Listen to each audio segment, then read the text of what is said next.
Hello everyone. RS. Thakur academy में आपका स्वागत है। आज की हमारी यह फोर्थ क्लास आपके यूजीसी नेट सेट पेपर 1 की यूनिट 10 हायर एजुकेशन के लिए बहुत ज़्यादा महत्वपूर्ण होने वाली है। आज हम प्राचीन भारत के शिक्षकों की पूरी थ्योरी को समझेंगे और साथ ही इसी टॉपिक से जुड़े प्रीवियस ईयर क्वेश्चंस भी सॉल्व करेंगे ताकि आपकी तैयारी पक्की हो सके।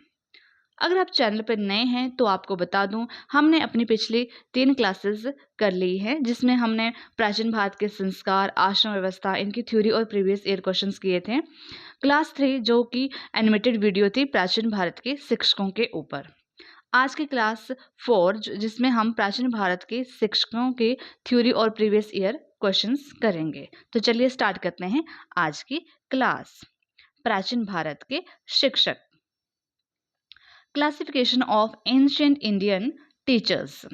तो शिक्षकों का वर्गीकरण किस प्रकार का था ये देखने जा रहे हैं हम लोग। प्राचीन काल में जो शिक्षक थे वो केवल जानकारी देने वाले ही नहीं थे, मतलब उनको जानकारी देने वाला एक माध्यम नहीं थे। वो क्या थे, बल्कि आध्यात्मिक और बौद्धिक मार्गदर्शक माना जाता था। ठीक है, जानकारी देने वाला ही नहीं माना जाता था बल्कि आध्यात्मिक और बौद्धिक मार्गदर्शक माना जाता था। और इनका वर्गीकरण किस आधार पर होता था, उनके ज्ञान, उनके पढ़ाने के तरीके, उनकी योग्यता के आधार पर उनको अलग अलग नाम दिए गए थे।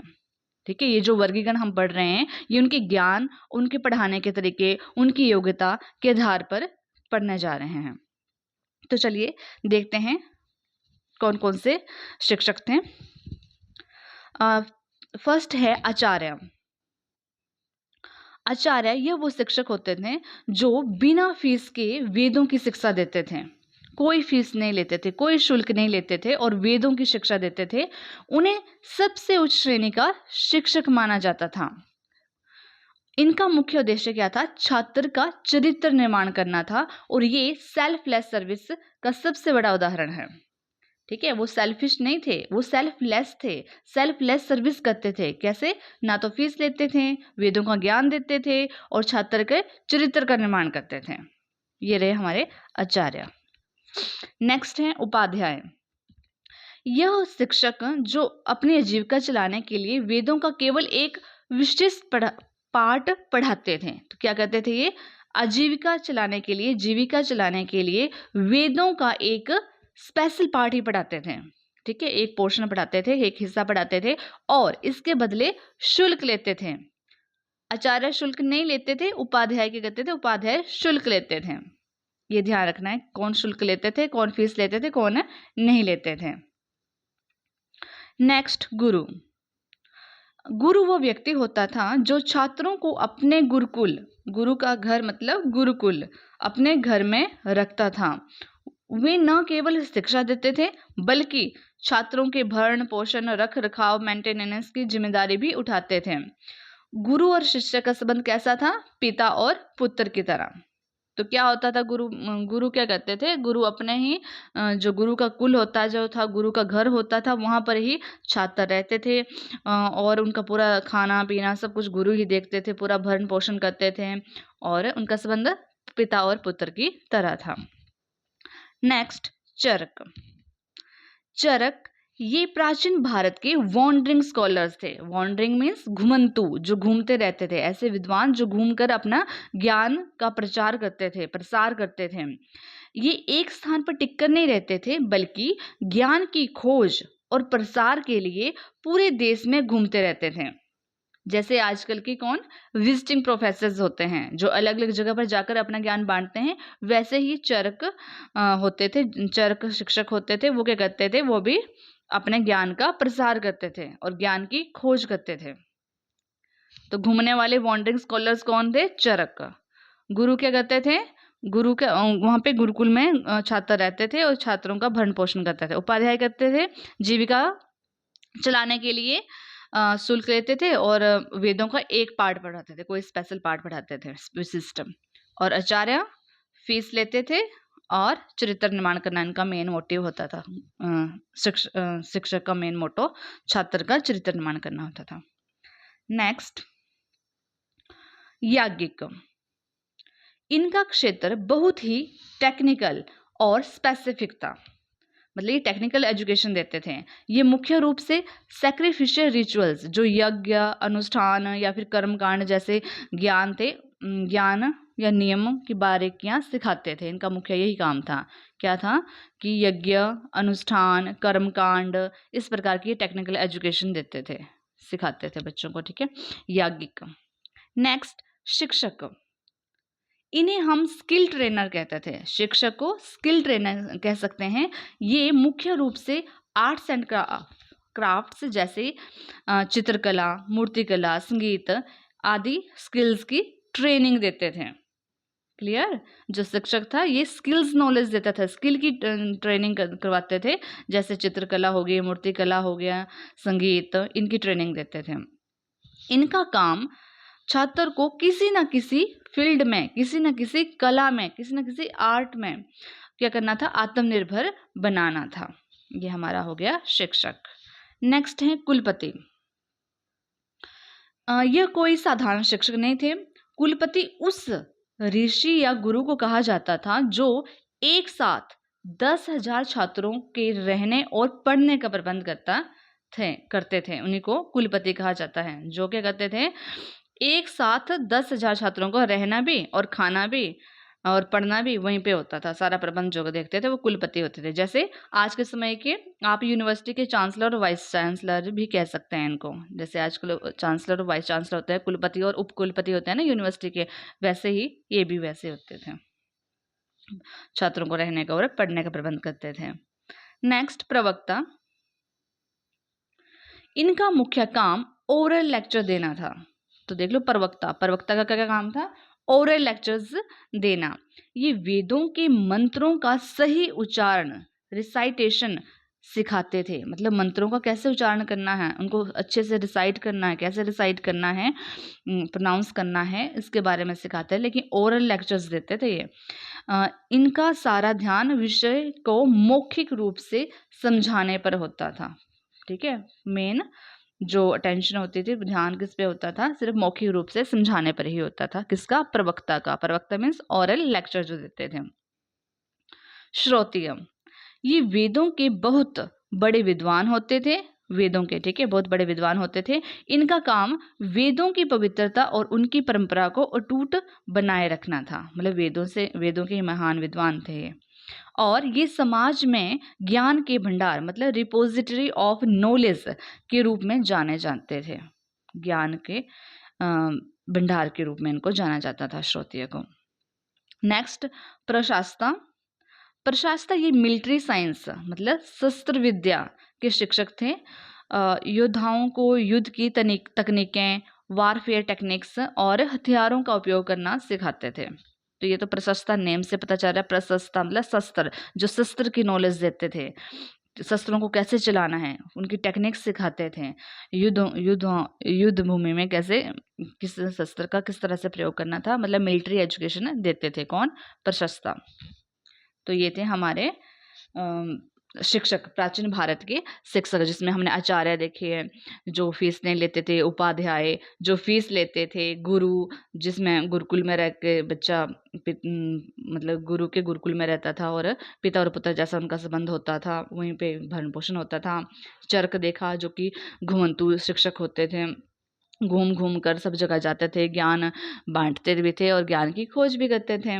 फिर हमने याज्ञिक देखा। याज्ञिक मतलब जो यज्ञ की, कर्मकांड के जैसे टेक्निक्स सिखाते थे। फिर हमने शिक्षक देखा, जो क्या करता था, स्किल नॉलेज देता था, स्किल ट्रेनिंग देता था, नॉलेज देता था, जैसे आर्ट की, पेंटिंग की, मूर्तियों की बनाने की, स्कल्पचर। ठीक है। और कुलपति देखा हमने, कुलपति जो रहने और पढ़ने का वहीं पर ही होता था, पूरा कुछ सब कुछ मेंटेनेंस, एक साथ 10,000 तक छात्रों का। फिर हमने प्रवक्ता देखा, जो कि ओरल लेक्चर्स देते थे और वेदों को मतलब रिसाइट करवाते थे, कैसे उनको प्रोनाउंस करना है। श्रोतीय, जिनको ज्ञान के भंडार कहा जाता था। और लास्ट में हमने देखा प्रशास्ता। प्रशास्ता मतलब जो आपको शस्त्र विद्या सिखाते थे, ऐसे शिक्षक। तो अब करते हैं हम इनके previous year questions. First question है, in ancient India a teacher who taught only a portion of the Vedas or Vedants for a livelihood was called. प्राचीन भारत में वह शिक्षक जो जीविका के लिए, लाइवलीहुड के लिए वेदों या वेदांगों का केवल एक हिस्सा पढ़ाता था, उसे क्या कहते थे? वो क्या कहलाता था? आचार्य, उपाध्याय, गुरु या Charak? Yes, what is the right answer? क्या बोला है? लाइवलीहुड के लिए वेदों का एक पार्ट पढ़ाता था। So right answer is option B, Upadhyaya. उपाध्याय वे शिक्षक थे जो फीस लेकर वेदों का एक स्पेसिफिक पोर्शन पढ़ाते थे, जबकि आचार्य बिना शुल्क लिए वेदों की पूरी शिक्षा देते थे। Next question, question number 2, which ancient sage is considered the traditional founder of the Gurukul system and the teacher of the Pandavas and Kauravas? किस प्राचीन भारत के गुरुकुल प्रणाली का ट्रेडिशनल फाउंडर, गलत बोला मैंने, सॉरी, किस प्राचीन ऋषि को, यहाँ पे ऋषि पूछा गया है, किस प्राचीन ऋषि को गुरुकुल प्रणाली का फाउंडर, ट्रेडिशनल फाउंडर और पांडवों तथा कौरवों का शिक्षक माना जाता है? तो वाल्मीकि जी को, विश्वामित्र जी को, द्रोणाचार्य को या वशिष्ठ को? किसे माना जाता है ट्रेडिशनल फाउंडर और पांडवों और कौरवों का शिक्षक? Yes, the right answer is option C, Dronacharya. गुरु द्रोणाचार्य प्राचीन भारत में मिलिट्री एजुकेशन, सैन्य शिक्षा और आर्चरी, धनुर्विद्या के सबसे महान शिक्षकों में से एक माने जाते हैं। Next question number 3, in the Buddhist education system the teacher was known as. टीचर को क्या कहा जाता था? बौद्ध शिक्षा प्रणाली में शिक्षक को किस नाम से जाना जाता था? यस, गुरु, उपाध्याय, आचार्य, भिक्षु या लामा? बौद्ध शिक्षा प्रणाली की बात हो रही है। So right answer is Upadhyaya, B, option B is the right answer, B, उपाध्याय या आचार्य। बौद्ध केंद्रों में शिक्षा देने वाले मुख्य भिक्षुओं को उपाध्याय या आचार्य कहा जाता था, जो नए भिक्षुओं के डिसिप्लिन, अनुशासन और शिक्षा के जिम्मेदार होते थे। नेक्स्ट क्वेश्चन, क्वेश्चन नंबर 4, इन वैदिक education what was the term used for female teachers? Female teachers के लिए कौन सी टर्म यूज की जाती थी वैदिक एजुकेशन में? क्या उनको ऋषिका कहा जाता था, उपाध्याय, ब्रह्मवादिनी या सभी कहा जाता था? तो राइट आंसर है all of the above, means जो फीमेल शिक्षक थे, गुरु थे, उनको क्या बोला जाता था? ऋषिका भी बोला जाता था, उपाध्याय भी और ब्रह्मवादिनी भी कहा जाता था। ब्रह्मवादिनी वे महिलाएं थी जो आजीवन फिलोसफी और वेदों का अध्ययन कराते थे। तो ब्रह्मवादिनी कौन हुई? जो फिलोसफी और वेदों का अध्ययन करती थी। जबकि जो उपाध्याय थी वो क्या करती थी? टीचिंग प्रोफेशन, वे थी जो टीचिंग प्रोफेशन, शिक्षण कार्य से जुड़ी थी। जो टीचिंग प्रोफेशन से जुड़ी थी उनको उपाध्याय कहा जाता था, और जो फिलोसफी का अध्ययन करते थे उनको ब्रह्मवादिनी कहा जाता था। Next question number 5, during the upanayana ceremony the teacher gives which sacred mantra to the student? उपनयन संस्कार के दौरान शिक्षक छात्र को कौन सा सेक्रेड मंत्र देता था, पवित्र मंत्र देता था? क्या महामृत्युंजय मंत्र था, गायत्री मंत्र, ओम नमः शिवाय या शांति मंत्र? The right answer is option B, Gayatri मंत्र।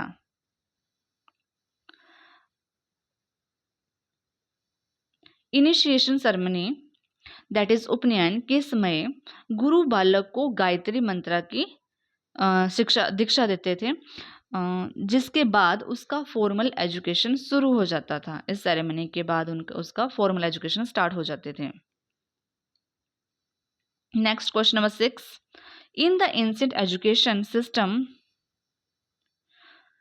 What was the duration of study to become a स्नातक? ये हमने फर्स्ट क्लास में भी पढ़ा है। प्रमुख संस्कारों में प्राचीन भारत के जो प्रमुख संस्कार हमारे फर्स्ट क्लास है उसमें भी इसको हमने देखा है कि स्नातक बनने के लिए प्राचीन व्यवस्था में स्नातक बनने के लिए अध्ययन की ड्यूरेशन क्या थी, कितने साल पढ़ते थे। Also see the exam reference. So 8 साल, 10 साल या 12 साल या 15 साल। The right answer is option C 12 years. सामान्यतः एक वेद के अध्ययन के लिए 12 साल का समय निर्धारित था। यह अवधि पूरी करने पर छात्र स्नातक या ग्रेजुएट कहलाता था।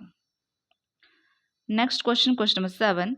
इन ancient India, students who lived with their teachers through out their lives were called. प्राचीन भारत में वे छात्र जो जीवन भर लाइफ लॉन्ग अपने शिक्षकों के साथ रहते थे, उन्हें वे क्या कहलाते थे?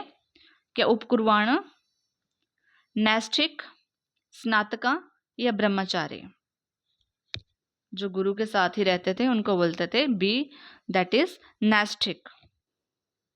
B option is the right option, naishthik. नैष्ठिक ब्रह्मचारी वे थे जो जीवन भर गुरु के पास रहकर सेल्फ रियलाइजेशन और विद्या अर्जन करते थे। Next question, what was the main method of teaching used by ancient Indian teachers? कौन सा टीचिंग मेथड यूज किया जाता था? क्या रिटन मेथड एग्जाम थे, oral instruction and memorisation, practical workshops या नन ऑफ द अबव? तो हमने ओरल के बारे में पढ़ा है, मौखिक निर्देश और कंठस्थ करना, रिसाइट करना, मेमोराइज करना। Right answer is option B, oral instruction and memorisation is the right answer. प्राचीन काल में शिक्षा मुख्य रूप से ओरल थी। गुरु मंत्रों को बोलते थे और शिष्य उन्हें सुनकर याद करते थे। इसे इसे श्रुति, सुनने को श्रुति बोलते हैं, श्रुति ट्रेडिशन भी कहा जाता था। उम्मीद है आज की क्लास आपके लिए बेनिफिशियल रही होगी। आज आपको आचार्य, उपाध्याय, चरक के बारे में अच्छे से डिफरेंस पता चल गया होगा कि कौन कौन से गुरु क्या क्या काम करते थे। अगर आपको क्लास पसंद आई है तो क्लास को लाइक, शेयर एंड सब्सक्राइब जरूर करें चैनल को। मिलते हैं अगली क्लास में, तब तक के लिए मेहनत करते रहिए। जय हिंद, जय भारत।